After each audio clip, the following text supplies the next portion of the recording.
I will start from the start because I do feel that creative juices in life start from childhood. You grow up in a creative household. You know, your mother, your dad owned a cinema. Isn't that where it started for you? I mean, I think maybe even more than that. Like we talked a little bit earlier about your own journey. Context. Context, I think, is what amplifies creativity. And, you know, I saw a beautiful film and it was shot in Lula yesterday. I won't go into it. But there's a very, very tiny, what you guys would all call a village. Tiny village. It's so tiny. My village was tinier. You know, like it's the tiniest village in the world. So there was about 5 houses, I think 2 of which had nobody in it. So it was a very small place. And we had a gas station and we had the farm. But for a while, my father did run the local cinema because of a circumstance. And then Dad was really, really obsessed with having creative people live with us. You know, artists and painters, anyone who could come and stay and help educate. And the other thing was that my dad was in the Vietnam War. And there he learned photography and filming. And he actually met my mother through photography. But he was obsessed with teaching me how to use a camera very, very early. So I would get his Bolex straight 8 camera and make movies from... I don't remember ever not telling stories or making stuff up or doing a movie or shooting pictures or having my own radio station at the gas station. You know, I had 1 record actually. You know, it was like a kid with a radio station. He was, hello, this is Radio MOBIL. Welcome to Heron's Creek. And the song was called One is the Loneliest Number. I used to play it over and over again. So I just have always, I maintain, I've always done this. I've just always done it. It does feel, meeting you, that you've always done this, that it was viscerally part of you from a very young age. What did you used to listen to and watch? You know, obviously your dad did manage the local cinema. Did it give you access to more movies than you would? Sure. I mean, it gave you, it wasn't, I mean, in those days, you know, like I'm quite old. We had double features, you know, so we'd have like a sort of 50s Flash Gordon, because science fiction back then was not the cool thing. It was considered a bit not cool. And then we'd have like Hello Dolly. And although I know it's a controversial movie in a contemporary sense, I viscerally remember, because I'd be in the bio box where you project the movie. And I remember the cans turning up that said Lawrence of Arabia, and remember seeing that projected would light up and you'd see that. And I think you never get over the magic of the flickering light and the picture, you know, you never get over it. Yes, the magic of movie making. You know something I should mention? People often say that I called my cinematic language the Red Curtain trilogy. But the reason for that is that in our cinema, because Australia's part of the Commonwealth, we had a red curtain. And the red curtain would like open, it was probably electronic. And actually there was a film of the Queen of England would come on. And we'd all have to stand up and sing God Save the Queen before the movie. All right, so I hope you'll do that when you see your next movie. Can you imagine how funny that, now I think about how funny that is. She was like on a horse and we all said, God save la la la la la la la la la la la la la, and then we'd sit down and be like, Chrome and Hot Leather, a biker movie, or Frogs, the horror film. You know? Ones that the Queen probably would never watch. Yeah, I don't think she was into horror that much, you know. So we'll come back to that called Ballroom trilogy, which was strictly ballroom to start, and then Romeo and Juliet and Moulin Rouge and all those wonderful movies. But very simple question, you changed your name from Mark to Baz Mark. What prompted it? Yeah, it was a funny, I mean, it's actually, I think it's wrong in Wikipedia because it's written up like a nickname, but it is actually, okay, here's the story. I mean, it's not that your first name is Mark. I was christened Mark yes. at birth, and then there was the period in Herons Creek, a small town. Then my parents had a very acrimonious splitting up, and it was very dramatic for us. And at some point, my dad remarried, and I ran away. I ran away from, I knew I would never stay in the little village. It was a bit like in this film I saw, it was so heart-wrenching, yeah. This young girl was going, I just can't stay in this village. I'm reading this magazine, I want to be part of the world, and I was always like that. It's so funny how sometimes you see a movie and it reminds you of something, although you're completely far apart. I totally could see her. And I mean, I think, I'm segueing now, I will come back to the name in a minute, but I think some people are just born with what we might call Wunderlust, or just a sense of always wanting to know what is around the corner, of always, I think it's a sort of pothos thing. The Greeks would call it pothos, which is always looking for something. It's like there's a voice around the corner, and you can hear it, but you never quite find out where it's coming from. So you're driven constantly to be going down the yellow brick road, if you want to use the Wizard of Oz metaphor. And some people just don't want to leave home. You know, they really don't. They're like, I love the village. I'm perfect here. This is my no place world. like home, as the Wizard of Oz says. You know? Exactly. There's no place like home. There we go. So, the name. So what happens is I run away, and then eventually I reconnect with my mother. She puts me in quite a fancy all-boys school. And I'd been in this quite experimental one in the country. It was a strange thing, because although we were in the country, we were also on the beach, and it was a service school. But it was a Catholic school. It's a long story, isn't it? Anyway, it was quite experimental, and it was kind of really free, and it was mixed genders, boys and girls. Then there was this really conservative Christian brothers school, and such a long story. My father's one thing was, he made sure we had extremely short hair, right? We had to have this buzz cut hair during the 70s when everyone had long hair. I cannot overstate how uncool that was. You were not a hippie. No way, it was just like shame. We were shameful. It was like, people go like, the Lurhmanns, they have short hair. You know, and they wouldn't like talk to us, they'd beat us up on the bus. Here comes the guys with short hair. I mean, kids are cruel, right?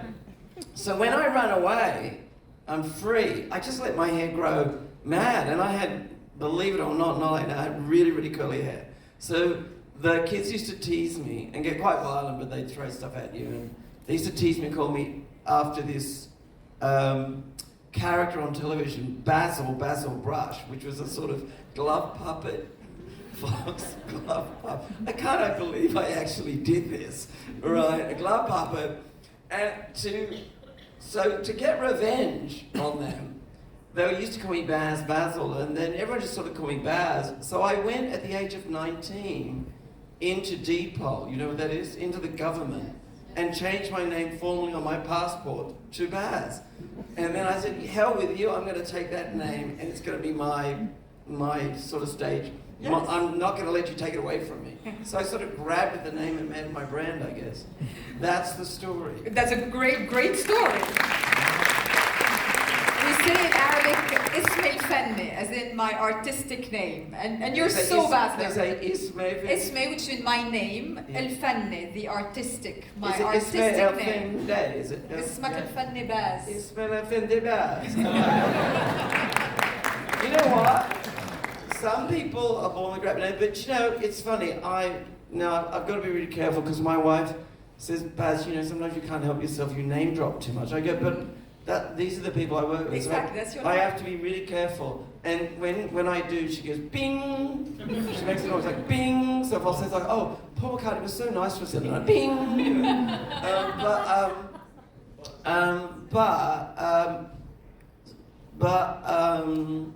My friend Bono, bing!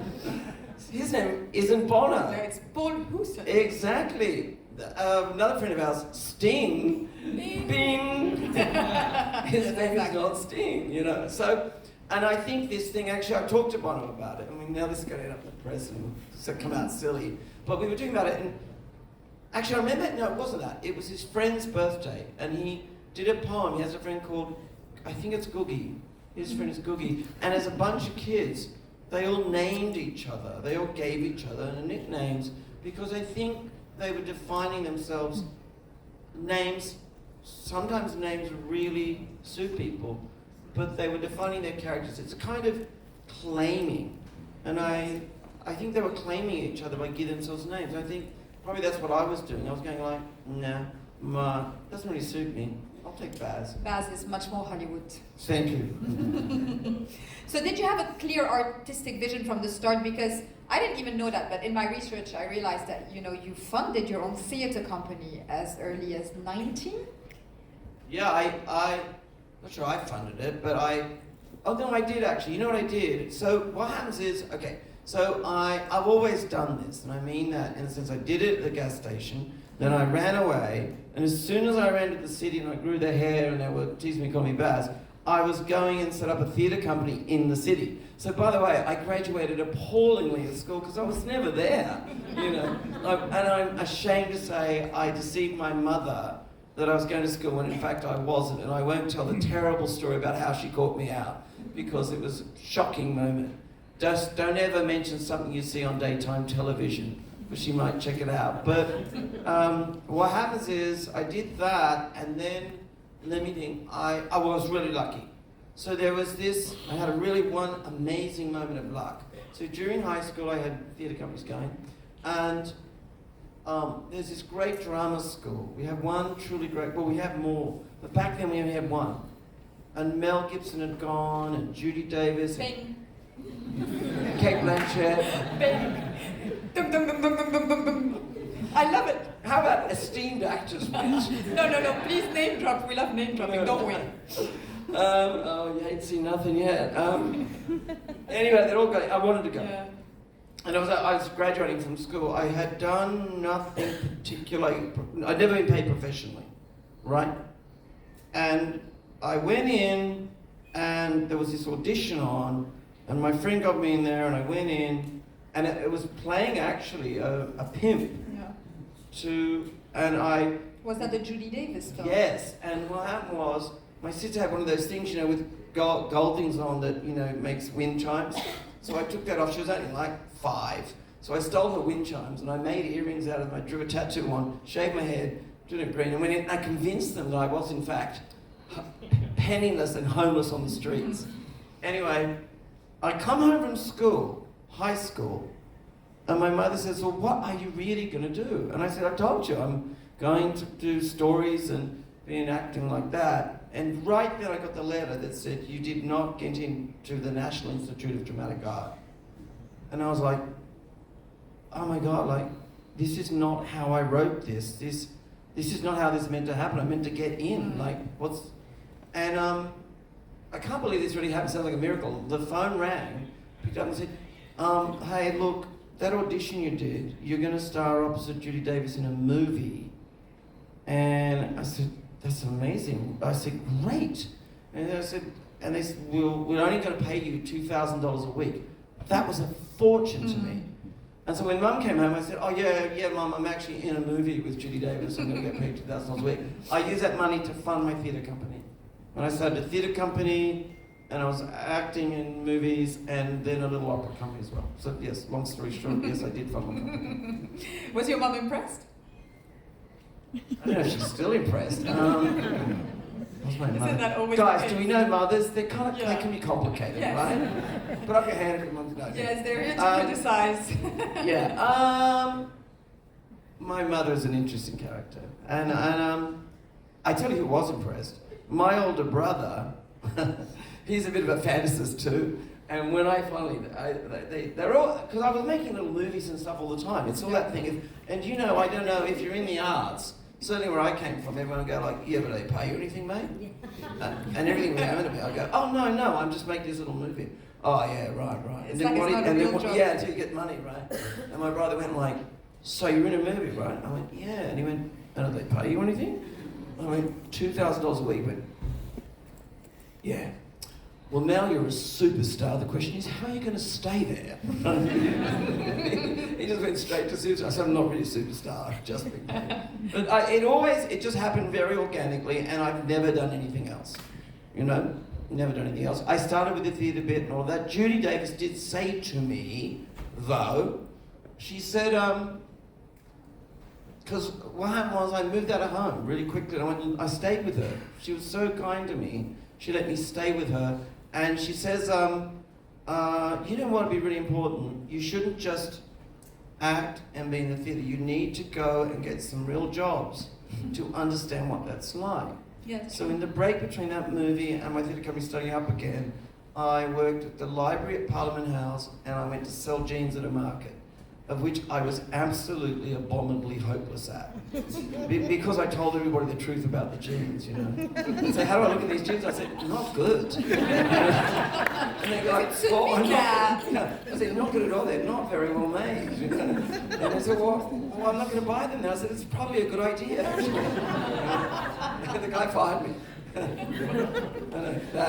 That was also the universe telling you, you know, go back to movies, Baz. Yeah, I had to fall back on that acting and making movies things, yeah. So then, you know, obviously your first film was strictly ballroom. But your second film, Romeo and Juliet, has anyone seen it? Surprise, surprise. Only your second feature film, and yet, Berlin Film Festival sensation, BAFTA sensation, box office sensation. Did you expect that global phenomenon? Were you ready for it? Well, Strictly Ballroom was a bit of a surprise because it was at Cannes. I was discovered at Cannes, which is why I have to say, guys, how important festivals are. I have sat here, I've seen 17 films, and it's been an extraordinary level of quality, just absolutely reminded, sometimes 4 films a day, reminded just how different storytellers can be. And one day, 35 years ago, I made a film, Strictly Ballroom, after a play I devised called Strictly Ballroom, about my experience in ballroom dancing. Well, we had one exhibitor. I think I told this story the other night. We had one exhibitor, one theatre had taken the movie, and the guy that saw it, who owned the theatre, he walked out and he said, he walked out before the end of the movie.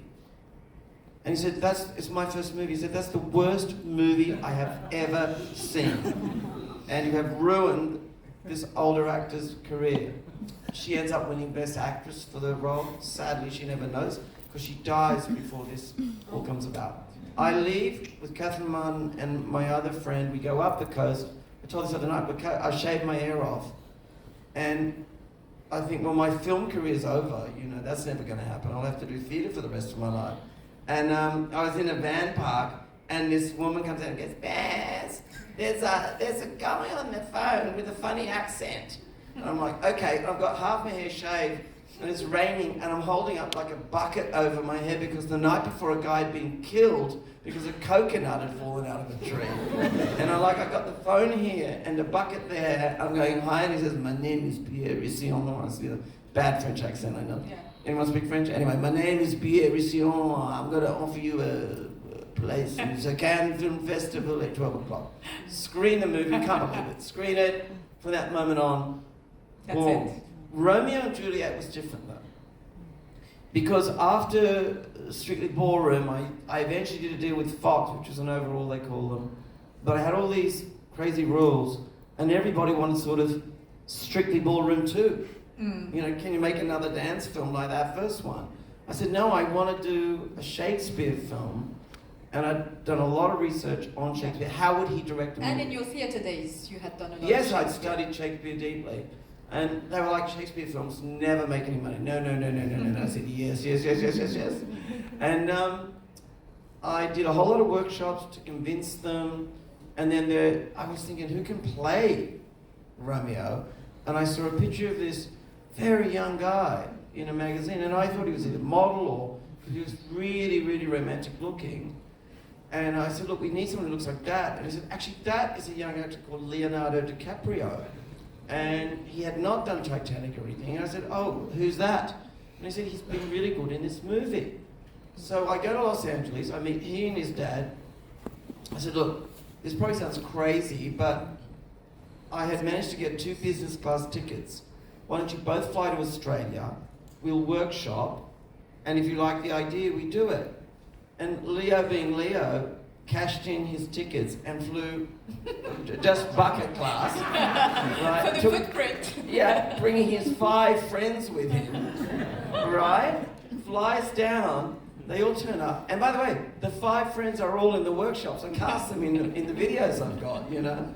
And we made the videos to prove it, and then we proved it, and then we made the show. And to answer your question... Did you expect the global phenomenon? I tell you what happened. I don't really ever think like that, but I tell you something. I went and I screened it. I made the film. Just before the opening weekend, I screened it for, I have to be careful. I think a Bing is coming up. I screened it for a fantastic woman we'd met who collaborated on Leonardo's suit, Mucha Prada. Bing! And Mucha and her husband were the first people to see it. And that was in New York. And I got on a plane, and by the time I flew to LA, MTV was big then, we'd done a special. We landed, and someone had told me it was #1 at the box office. And I remember going around the corner, and we went to the last opening, and Leo got out of the car, and all of these girls started screaming like he was the Beatles. I was like, I think we're going to be all right. Yeah. So I didn't, not the fact, although I make my films for the future, there's a documentary being made about the enduring influence of Romeo and Juliet on popular culture now. Someone's making one right now. I mean, what is it? Nearly 30 years later? So I didn't expect it to go on and on and on and on. But it does. It does. And it's so relevant today. I mean, you can watch it as if you've watched it in the 90s. For sure. Another movie you may have watched, The Great Gatsby? Just because we're speaking about Leonardo DiCaprio and very different times in your lives, 17 years later when you did The Great Gatsby, how was the experience later? Because as you say, it was the beginning of the Baz phenomenon. It was also the beginning of the Leo phenomenon. Yeah. So reuniting for Gatsby, how was it?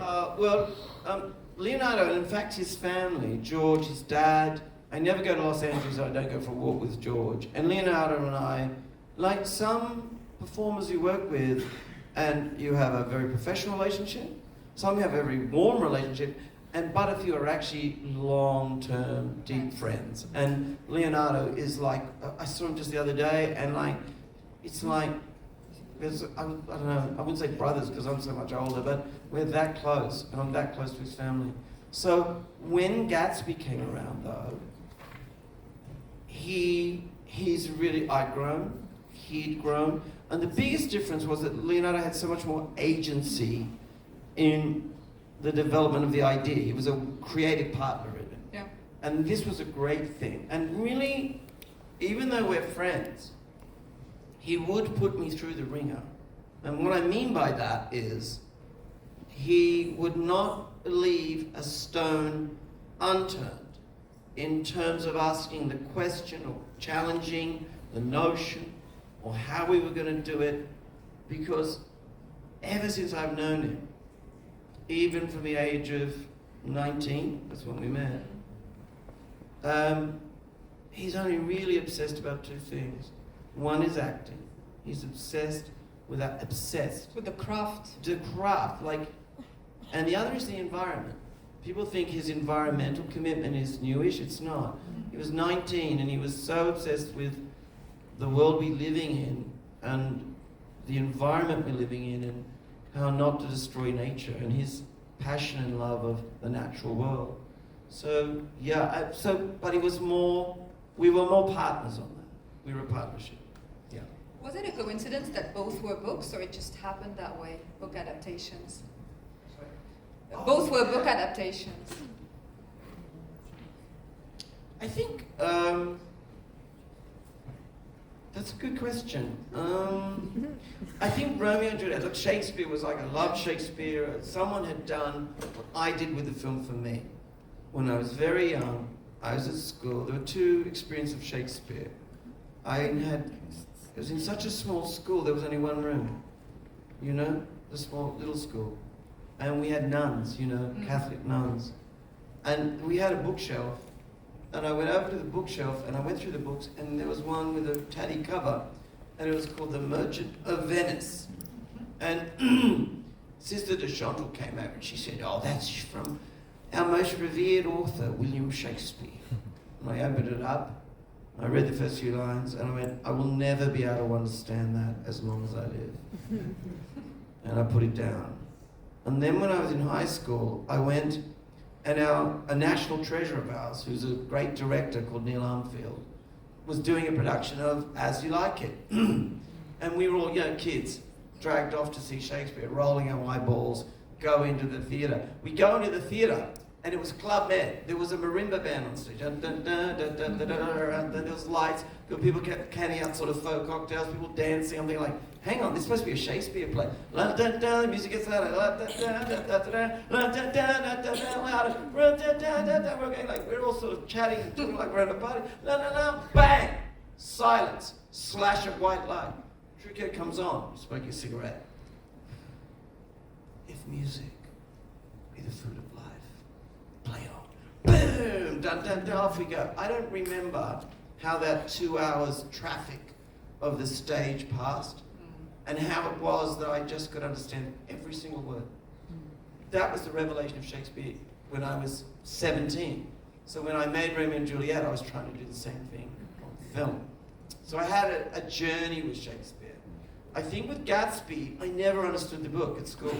Yes. I never did. And I was a mad Robert Redford fan. I love Butch Cassidy, Sundance Kid. I love that film. We played it at our cinema, but I never really understood the Gatsby. What I do is, after big projects, I sort of go off on my own and try and debrief, you know? And I was doing a debrief after Moulin Rouge. I was on the Trans-Siberian train from Beijing to Moscow on my own. There's a longer story, but it wasn't the romantic thing you might think it would be. It was kind of clackety old, sort of cold. I was like, oh, what am I doing? This is so silly. The air conditioning is freezing. And this babushka woman right here, she goes, they'll still be here is the rubber hose, shower is still there. And I was like, oh my God, what am I doing? But I had a recorded book with me on an iPod, this new technology, the iPod. And I put it on and I had a bottle of red wine and stuff. And I fixed the air conditioning and it's going, I put it on and it's in my younger and more use, and it was The Great Gatsby. And I listened to it all night long. And when I listened to it, I thought, oh, this is done in film form. Because it's a novella, this could be a great film. So, is it a coincidence that they're adaptations? I think it's just, they were just great stories, and I thought, could I convert them to film? It was the universe making its magic. Okay, in December of last year, I went with my family to see Moulin Rouge, the musical in London. Oh, really? And thank you for buying it. And one word to express my feelings: happy. This film has always made me happy.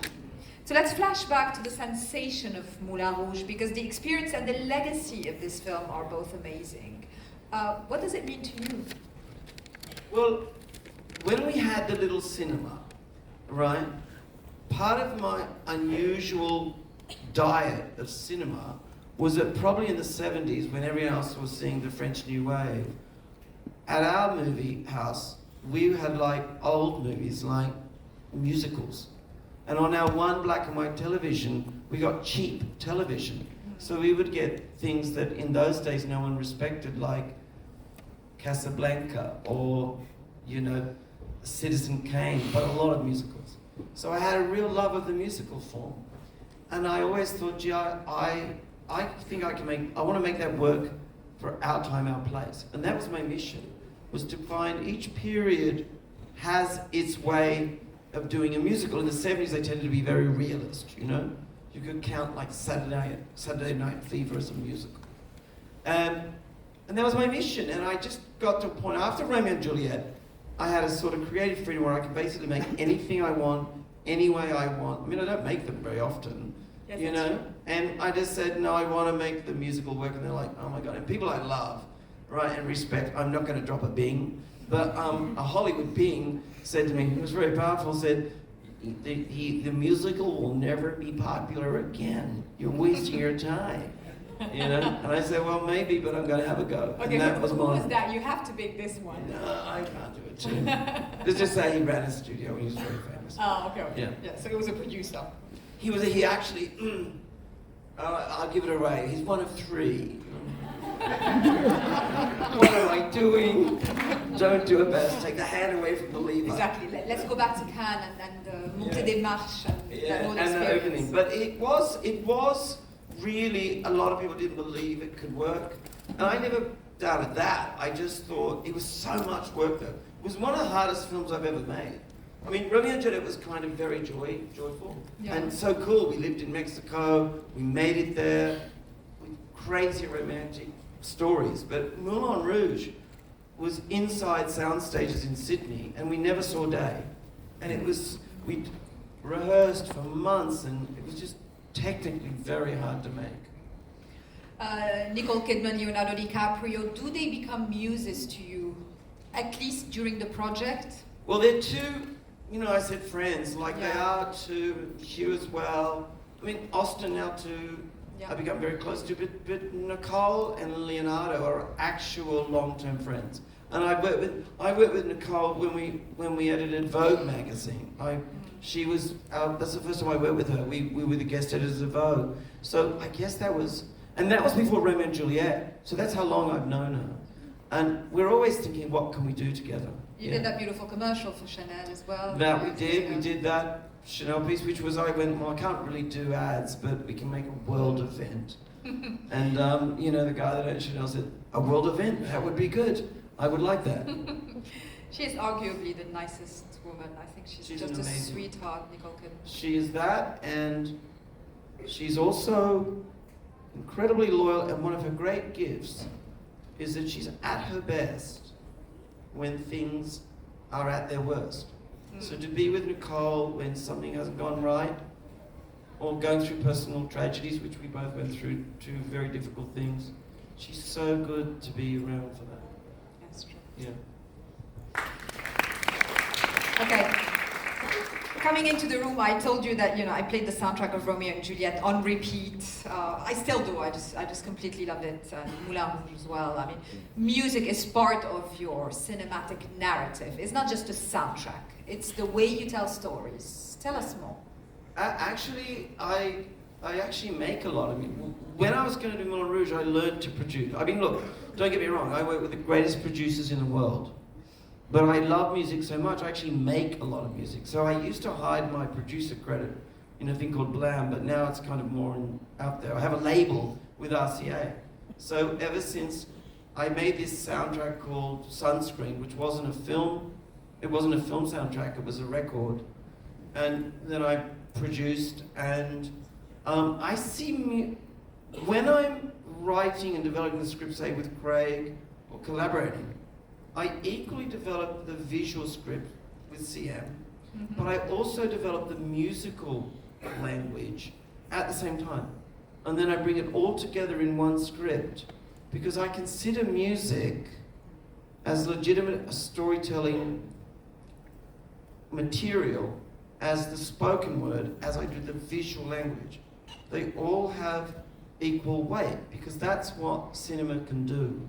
It can use all of the art forms, to tell a story.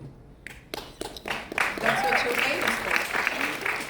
And the cinematography, and obviously CM, as in Catherine Martin, your wife and partner for the past 27 years, and 4 times Oscar winner, and such a wonderful woman. It's true, she does have 4 Oscars. Very hard at breakfast, guys, I'm going to tell you. Does she put it on the table? Yeah, she's like, boom, boom, boom, boom with the Oscars. Then she's like, what would you like for breakfast? I like getting indigestion. I think your creative collaboration is one for the books. What has it meant all these years? I mean, it's very special, organic. I like to think she came I'd done Strictly Ballroom, the play, had my little theatre companies. And she went to NIDA, but not while I was there. She went to the same, I don't know if I mentioned, I eventually did get into that drama school. Oh, really? After that? Yeah, what happened was, I forgot to say, yeah. So, forgot that bit. So I did the movies. They saw you with Judy Davis. That's exactly what happened. I was terrible at auditioning, which is why I've become good at helping actors to audition, because I don't audition them, I workshop them. But I didn't get in. I made a movie, and then I got my theatre companies going, and it got so embarrassing. At some point, they went like, listen, if you still want to come, you're in, right? So I did get into theatre school, and I did all that, then I left and kept doing my stuff, and then CM, she went there. Anyway, I needed to find a designer for my new opera company. And I had heard there were these 2 brilliant ones, CM and someone Angus Strathage worked with. I asked them to come and meet me. I was living in this kind of really boho flat in the red light district. And she walked in, and the other guy wasn't there. And I just walked in. We sat on the floor We were meant to meet for an hour. 4 hours later, we were still talking about Bertolt Brecht and Madonna. She was just starting out then. And art, and life. And I think that conversation is still going on today. That's what keeps us together. I was hoping she'd be here tonight, actually, because she was she here with you at the festival. I know, I forced her. I said, you're not coming here unless you go out to Allura and see how amazing it is out. Yes, exactly. So she went there today, and I think the plane's late coming back. Hopefully you guys will make a movie there, because I can see the whole creative fusion. Yeah, it's an amazing place. Yeah, amazing. I love it too. All right, Australia. A movie I love, and I think didn't get enough love. So how happy are you that now you can showcase it as a TV series in Far Away Down? Yeah, I mean, look, it was very fraught. It was amazing to make, but it was very fraught landing in the US. The strange thing with it is, and I never think any of my films are perfect, never. Just, I know they're working. But it is still, Australia the movie is still the biggest movie I've ever had in Europe. Still number one. For some reason it was huge in France and Spain and places like that. However, when the pandemic came, I was about to have my first day of shooting, and it's the scene where Tom Hanks, Leonardo. Austin. Don't tell Leonardo I said that. Austin ran. Anyway, my AD says, I think Tom's got that flu thing. Yes. And I don't know if it happened here, but that night on CNN across the world, Tom Hanks was the first person to get COVID. Yes, first and famous person. Everybody went like, if he can get it, I can get it. Right? Yeah, and it was incredibly viral. Yeah, like, because I think there's a lot of, is it real? No, they're overreacting. And when Tom got it, and he was so ill, and they shut the set down, they rushed me into this estate. We had guys, with blue hazmat suits and all that, and suddenly, we locked down with my children, Siam, and her parents at a distance, like in another building. And I went like, when we all did it, everyone in the world went, the movie's gone. What am I going to do? I'm going to be... So I went and I started to think, I shot 2.1 million feet of film on Australia, the greatest amount of footage ever shot. And in the back of my mind, I always thought, I really wanted to do it as a true epic. But back then when we released it, movies were very pressured. They had to be really shorter. But streaming had come along. And I thought, wow, the thing about streaming is it's episodic. You could do it in episodes. So I rang up Hulu. I said, look, while I'm hanging around here, Hulu is like Disney now, Disney Plus. Yes. Said, send me that 2.1 million feet of footage. Maybe I can do something with it. And thankfully, it's just gone out on Disney Plus as a 6-part. 6-part sort of episodic film, which I think I was able to lean into what I was aiming for, which was to take an old-fashioned movie style, like a melodrama, a romance set in the vast outback, but turn it upside down and tell it from a First Nations Indigenous child's point of view, which was a big scar in the history of our country, is that the government institutionalized taking away mixed race children and locking them up and lying to them about it's so heart-wrenching, it's hard to say, lying to them about the existence of their families. And I wanted to find a sort of way to draw a big audience into that, not a small audience. And so I was able to lean into that. And the theme in the show is, as Drover says, you just saw him say there, you can't really own land, you can't own a child, you can't own a relationship. You can curate it, you can have a spiritual relationship with it. In the end, the only thing you really own is your story, which is to live. And he's just trying to live a good one. So I was able to lean into that theme. I can't wait to see it. I'm happy it's finally out. I thought, oh, Baz worked again with Hugh and Nicole. I know, some people thought I went and reshot it and did a sequel, you know. But the reason I call it Faraway Downs is I've changed major plot points, and I also work with all these emerging young Indigenous First Nations pop stars to make some great music, some very cool music in it. Oh, fabulous. Yeah. All right, Elvis, we spoke about how hard it was to make Elvis, you know, not only because COVID hit and kind of shut your production, but also it had taken you 5 years in development before you even shot. Yeah. That first scene that got shut down. Yeah. But what kept the stamina, you know, the story of Elvis himself, what it taught you about fame? Yeah, it's like, the reason these things take so long is I love the research. Like, I could live the research.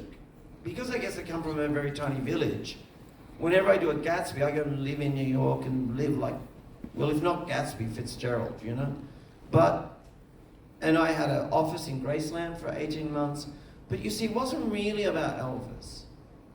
I believe biographical films or storytelling at their best, you're taking someone's life and you're using it as a canvas to explore a larger idea, you know? It's not a documentary. It's important Exactly, to say that when it comes to biographical And although films. everything in it I can point to has a factual truth or a basis to it, I just want to explore this thing of the relationship between Colonel Tom Parker, never Colonel, never Tom, never Parker, and the idea, there was no precedent in popular American culture before Elvis there was no teenagers. They were almost invented by Colonel Tom Parker and Elvis. They sort of rose up at the same time. Teenagers meaning young people suddenly had money to buy records. They were suddenly a business. Before Elvis, they didn't have their own money. But after the war in the 50s, suddenly teenagers had radios and could buy music, and they were worth something, and the Colonel realized this. So it's this kind of cautionary tale in a way of flying too close to the sun, rising up and then falling.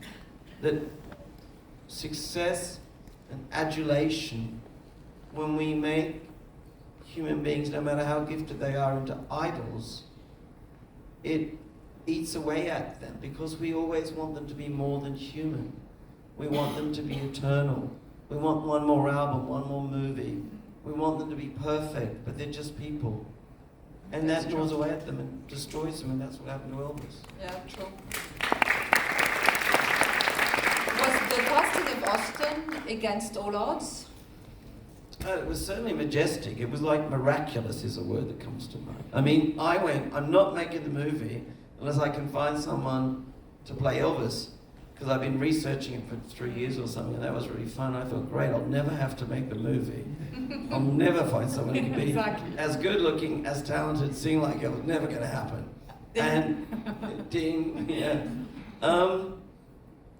I think it was more that Austin found me, or found the role, than I found him. It was so, I can tell this now, but he carried a very precious secret with him that he didn't tell me till much later in the process, and that is that he lost his mother at exactly the same age that Elvis did. Yeah. And it affected him profoundly because she was the one that took him to auditions and, you know, helped him start out in the Bears. And I never, his work ethic, you know, was like Denzel Washington rings me out of the blue. I don't know Denzel at all. He rings me, he says, look, you're about to meet Austin Butler. Austin had just done a play with Denzel on stage, and he said, I've never seen a young actor work as hard as this young man. You're gonna be bowled over. And I was. And when the movie went away, I told everyone to go home from Australia. The movie's gone. He wouldn't leave. He said, I'm not leaving. He said, I'm not leaving. And I remember, because then we got out, we weren't locked down, and you'd see him walking up and down the beach. People thought he was mad, because he had the headsets on, yelling into the ocean, Elvis's voice and things like that. But he willed it back, I think. Yeah. That was a beautiful performance and a beautiful collaboration, I think. It was, and you could really feel the essence of it. 100%. And yeah, that's funny because Leonardo, I don't know if I've ever said this, but Leonardo was really kind to him. He sort of took him aside and talked to him about not the role, but when we realized what we had, we knew. Austin suddenly became famous before it opened. That never happened. Yes, because of the buzz around it. Buzz around it, a bit of social media. He was on the cover of GQ, and that never happens. And Leonardo really sort of got him ready for what was about to happen to him, because it's kind of like a wedding that never ends and you're the bride, you know? It's like, yeah, isn't it fabulous? Yeah, it's great. Isn't it amazing? Oh, no. Yeah, it goes on and it never stops. You go like, I just want to take my shoes off. But unfortunately, fame is not like that. Yeah, you can't. You can't just take your shoes off, no. It's true. I'm stealing a little bit of time from the questions, but I'm going to ask one more, which is, you know, why I know you're very active in between movies, but last time was 9 years. It's never been less than 4. Why does it take you so long? Is it the energy it takes you to put into a movie that makes them so far apart? It's a good question. I mean, the first part is debriefing. I live them. Because I'm involved in conceiving them, in developing all aspects, be it the music, the visual, all of that, the casting, Then I do the albums. I can produce the albums with great producers, you know, with great people, great artists. And then I do the communications and selling. And actually, almost all my movies have ended up in the award season. And you can't say no to the award season. And let me tell you, my friends, that's a lot of chicken dinners that you go to. Yes. Because it's a lot more than just what you see. Like award season, oh my God, it's getting crazy. Like it is now starting. I think we're back to the Oscars already and people are doing, you know, the Gotham Awards begin. And like there are so many you've never heard of that, you know, you go to and it's just a thing. And that Oscar buzz. Yeah, well, you go, there are all these smaller awards that you have to go to. It's like campaigning to be president. Can I tell you, I've done a political campaign for our Prime Minister. We won. Thank you, he was a good guy. It's exactly like that. There's almost no difference. It's that relentless. So I have to debrief getting out of it. And then I tend to do that by doing other creative adventures that I wouldn't normally do. Like Steve and I once did a hotel in Miami, like we created a hotel. Or the magazine, or I make a lot of music, or... Get Downs. Yeah, well the Get Down was for Netflix, you know, like it was one of their first shows they did, and that was an amazing... Yeah, it's a that whole nearly world. killed me, that show. That was just like... 70s with a touch of Baz. Oh my God, that was just like, I had so little experience, I didn't know what I was doing, and eventually I got drawn right into the middle of it and started collaborating with Grandmaster Flash and all the OGs and Nas, working with him, and my gosh, you know what, the thing with that stuff is that you finish one ep and you're sort of writing all night long and actors are going to go, where are the pages? And we're like, I'm over here cutting, it's like, it really, woo, you got to be careful when you go into that stream because it's really relentless, yeah. But it was a great adventure. So what's the next adventure? She says, dying to know. I am in my process where I've debriefed, I've definitely debriefed, ish. I just need to do these things are going off a bit on my own for a bit, just to be with myself and listen. Like I always say, listen to everyone, but then listen to yourself. And I just need to make that moment of, usually it's a train trip or a boat or something where I'm not me, you know, no one's going like opening a door or giving me a seat at a restaurant going like, what do you mean I can't get in the restaurant? I never go, do you know who I am? I hate that stuff. But I know Denzel. Hey, yeah, I do. My friend Denzel's gonna be. But I've always got so many pieces in my mind that I scribble on, and I'll never make all of them in my life. But what I do is kind of work out which of them will make my journey worthwhile doing, make it worthwhile spending years doing it, but also is worth putting out there for an audience. Like there's so much noise out there. Now it's not to criticize things, but there's just so much stuff out there. And I would rather retire, which I am considering doing, and not put more noise out there if I can't put something that's actually useful and can be worthy of someone's incredibly precious 2.5 hours when you invite them into a darkened room with strangers to look at something that they can't walk out and either be uplifted, moved, feel something. It's got to be worthwhile for the audience. That's all I care about. And if I can't believe I can do that, then I wouldn't do it. You know. Please hurry up. Hey. All right. You're working with the studio, are you? Yes, on commission. Job, quick. Okay, I've stolen 5 minutes from the fans. I apologize. Sure. But allez, let's start with the ladies at the front. They're going to bring you a microphone.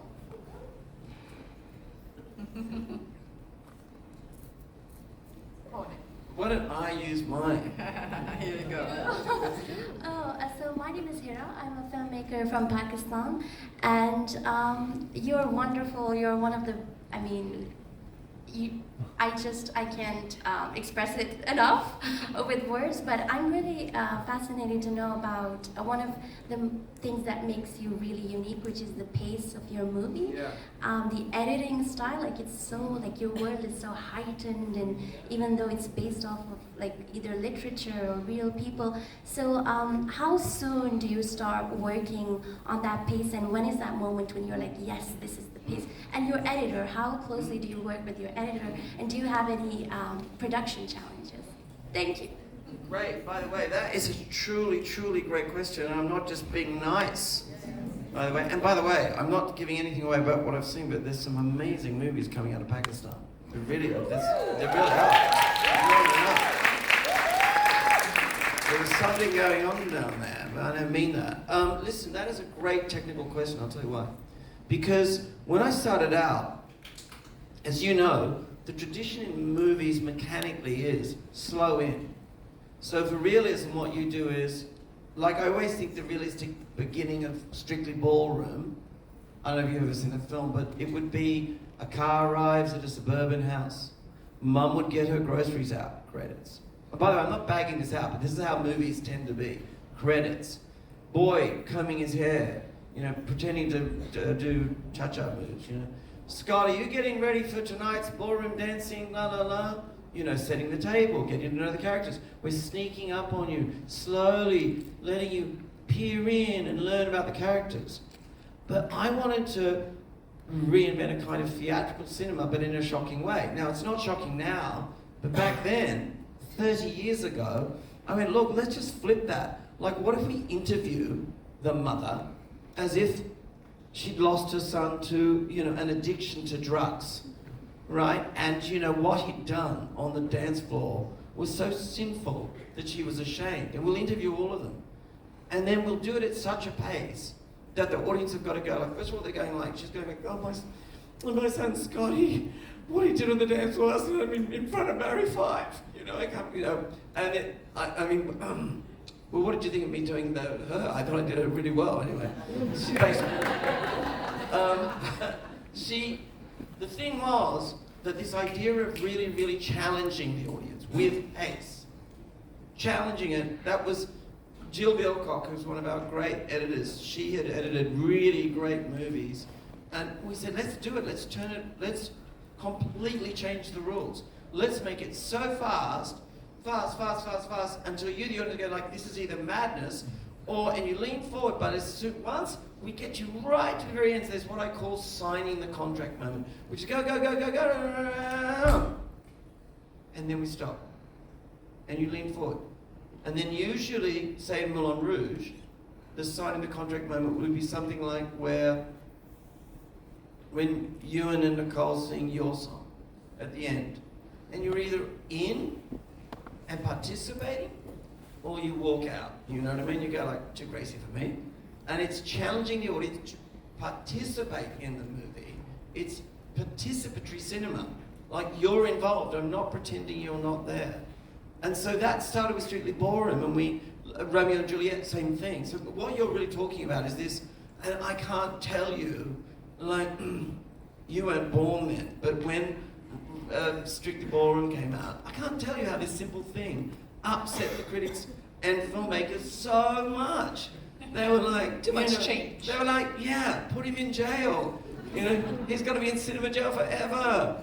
He's broken the most, important rule. But I was doing it on purpose for this reason, because they're sort of old-fashioned in their structure, and I wanted you to receive this kind of very direct emotion, but to sort of check your intellect at the door for a minute, not ultimately, but like to be thrown off guard, so that you could be open to the emotion and therefore open to the larger intellectual underlying idea. And all of them have some big idea. So it's a really good question. I don't know, here's the thing. Now, all of the newer movies are the younger movies are really fast. They do it anyway, because they jump the line as well. You know what that is? Like, people used to worry so much about the line, but because we're all on TikTok and stuff, no one cares, Anyway, I'm babbling on about filmmaking crap, but that is a great question. Go for it, Pakistan. All right. Here, please. Do we have the microphone? Just in the middle, in white. Hello. Hello. Okay, I wrote the question in my phone because Raya is a bully. She will bully me. So. Bully you about movies? No, you bullied Will Smith. I saw it. Anyways. Ding. I'll meet you in the foyer. Ding. Yeah. Did you try it? Wait. What's your name? Faris. It's Faris, right? Ding. Okay, sure.